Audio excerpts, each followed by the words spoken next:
दोस्तों BR07 channel में आप सभी का बहुत बहुत स्वागत है। तो दोस्तों आज हमारी रिपोर्टर आप सभी के लिए लेकर आए हैं कुछ खास ग्राउंड रिपोर्ट। जो ग्राउंड रिपोर्ट हमारी दरभंगा शहर का। जी हाँ दोस्तों, लोगों के मन में ये सवाल हमेशा उठता रहता है कि किस तरह से 4 बजे के बाद अगर लॉकडाउन लग जाती है तो क्या टावर गुदरी इन सभी जगहों का क्या हल होता है। क्या सच में 4 बजे के बाद सड़कों पर दुकानें खुली हुई नहीं दिखती है? क्या सड़कों पर ग्राहकों की भीड़ नहीं होती है? क्या सभी लोग घर की तरफ जाने लगते हैं या फिर सड़कों पर ही भीड़ इकट्ठी हो जाती है? इन सारे सवालों के जवाब पड़ताल हमारी रिपोर्टर आज सभी के लिए लेके आए कुछ खास खबर। तो दोस्तों हमारी इस रिपोर्ट में आपको ये बात पता चल जाएगा कि 4 बजे के बाद प्रशासन सख्ती में आती है या लोग बेशर्मी की हद पार कर देते हैं।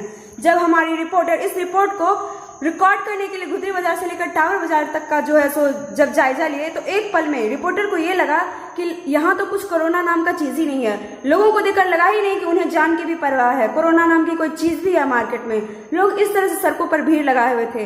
कपड़े की दुकान से लेकर चप्पल की दुकान, सब जगह ग्राहक से दुकानदार लथपथ थे। ना तो कहीं प्रशासन दिखा, ना ही किसी तरह की दुकानबंदी और ना ही कोई संस्था वहां पे मौजूद थे। तो दोस्तों आप देख सकते हैं कि गुदरी से लेकर टावर तक का ये भीड़ था। तो दोस्तों हमारी इस जांच में साफ साफ पता चल गया कि 4 बजे के बाद भी बिहार में लॉकडाउन लगने के बावजूद भी लोग सड़कों पर वहीं घूमते हैं और कोरोना को अपने घर तक खुद आमंत्रित करते हैं। ये रहा हमारा ग्राउंड रिपोर्ट। इसी तरह के खास खबरों के लिए आप हमारे चैनल को लाइक और सब्सक्राइब जरूर करें। धन्यवाद।